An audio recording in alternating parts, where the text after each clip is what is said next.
When I moved to the apartment 4B, the first thing I noticed about apartment 4B was the smell. Not the usual musty apartment smell, but something sharper, like wet copper and old flowers left to rot in a vase. The super, a heavy-set man named Frank who smelled of cigarettes and mildew, handed me the keys with a smirk. "Fourth floor's quiet," he said. "Mostly old folks. You'll like it." I should have asked why the rent was so cheap. The apartment itself wasn't bad: hardwood floors, tall windows, a kitchen with just enough space for a coffee maker and a microwave.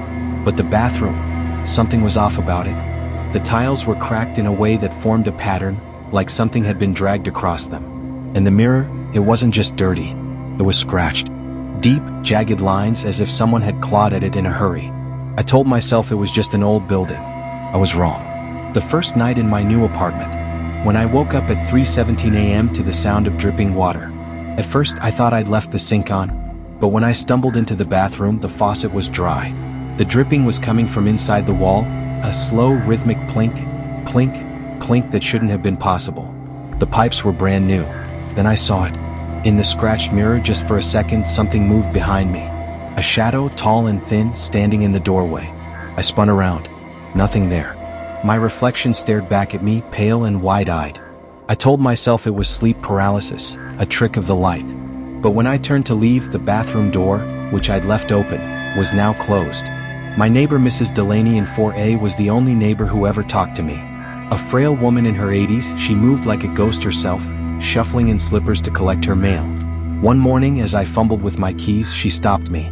"You hear things yet?" she asked. I froze. "What kind of things?"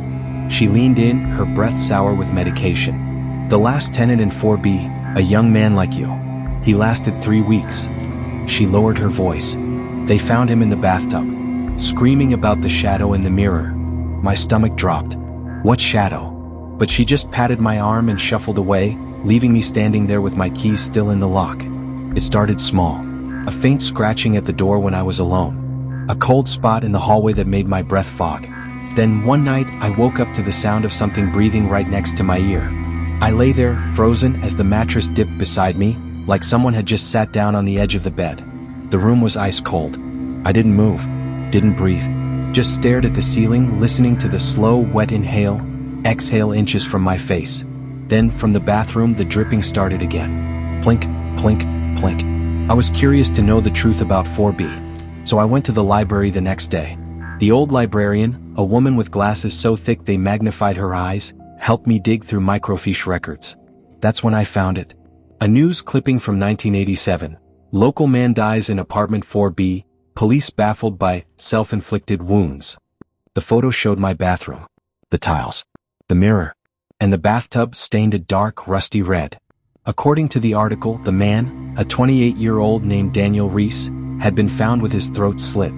The odd part? The wound was horizontal, as if someone had pulled the blade across his neck from behind. The police ruled it a suicide. But suicides don't leave claw marks on the ceiling. The final straw came a week later. I was brushing my teeth when the bathroom lights flickered. The mirror fogged up except for one spot. A handprint pressed against the glass from the other side. Then, slowly, words began to form in the condensation. "You're next." I didn't pack, didn't call the super, just grabbed my keys and ran. As I slammed the apartment door behind me, I heard it, a wet, gurgling laugh coming from inside the bathroom. I broke my lease, moved across town, never told anyone what happened. But last week, I drove past the old building. There was a U-Haul out front, a young couple carrying boxes inside, and in the 4th floor window, a shadow watching them and waiting for them.